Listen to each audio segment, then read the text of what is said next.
You look in the mirror. You lean in, close. You tilt your head slightly to the left, then to the right. There it is. The hairline is moving back. For millions of people, this is a moment of quiet panic, a sudden realization that time is passing. Today, we spend billions of dollars trying to stop it. We use creams, pills, lasers, and surgeries. We hide it under hats. We worry that it makes us look less attractive. We view it as a loss, a mistake of the human body. But what if it isn't a mistake? What if losing your hair is one of the oldest, most misunderstood human survival signals in our history? To understand why humans go bald, we have to travel back in time, deep into the ancient world. Picture an early human ancestor, millions of years ago. They lived in dense forests, covered in thick hair, just like modern apes.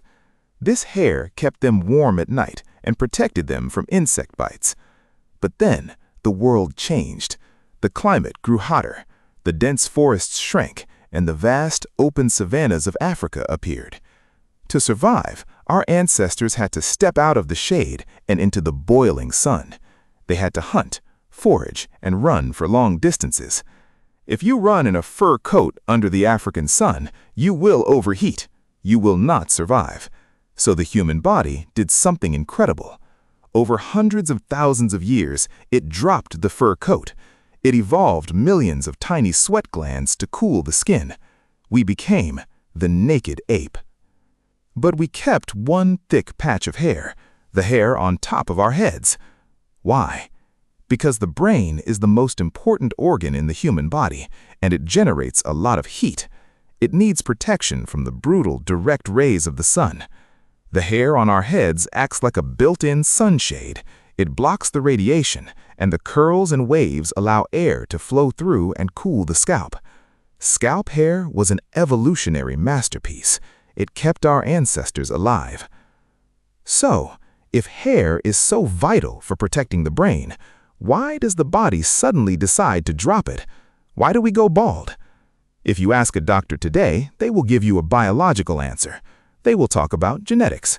They will tell you about a hormone called DHT.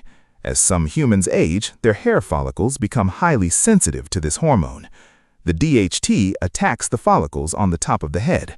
Slowly, year after year, the follicles shrink. The hairs become thinner, shorter, and lighter, until eventually the follicle stops producing hair completely. This is what we call male pattern baldness. But biology only explains how it happens. It does not explain why. If baldness leaves the head exposed to the sun, if it provides no physical protection, why didn't evolution filter it out? Evolution is ruthless. Usually, if a trait is bad for survival, it disappears. But baldness didn't disappear. It survived across time. It crossed continents. Today, it affects human populations all over the globe. This brings us to a fascinating discovery. Humans are not the only ones who lose their hair. Look at the stump-tailed macaque. Look at the chimpanzee. As these primates grow older, the males, and sometimes the females, begin to lose the hair on their heads. The hairline recedes. The top of the head becomes smooth and bare. This tells us something profound. Baldness is not a modern curse. It is not caused by stress, or wearing hats, or eating modern food. The genetic blueprint for going bald is millions of years old. It existed long before humans even walked on two legs. So, what was its purpose? In the animal kingdom, physical changes are often signals. They are ways of communicating without speaking. Think of the bright feathers of a peacock, signaling health, or the silver back of a mature gorilla, signaling strength. Many anthropologists believe human baldness is a signal too. It is known as the social maturity hypothesis. Imagine a tribe of early humans. Life is brutal. Disease, predators, and harsh winters take many lives. Most people do not live to see old age. Surviving past your 20s is a massive achievement.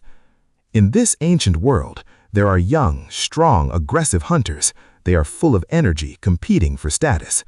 But then, there is the elder, the one who has survived, the one who knows where to find water during a drought, the one who knows which plants are medicine and which are poison, the one who remembers the old stories. How do you instantly recognize this person from a distance?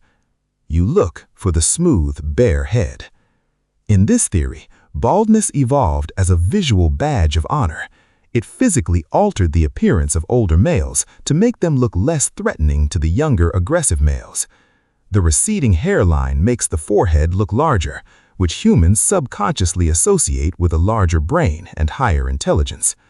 It was a way for the body to say, I am no longer a threat to you physically. I am a source of wisdom. I am the elder. Instead of fighting the older men, the young warriors respected them. They listened to them. And in a harsh world, the tribes that listened to their elders survived. We don't know exactly what early humans thought when they saw their hair falling out. There were no mirrors in the ancient world. You could only see your reflection in a still pool of water. Did an ancient hunter stare into a pond, touch his receding hairline, and feel a sense of loss?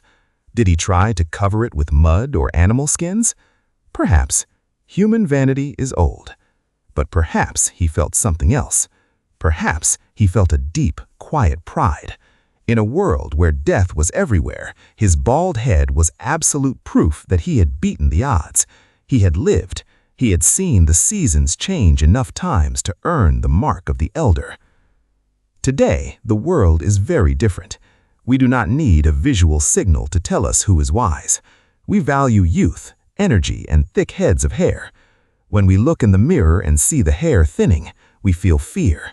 We feel like we are losing a part of ourselves. We feel the heavy, silent weight of time.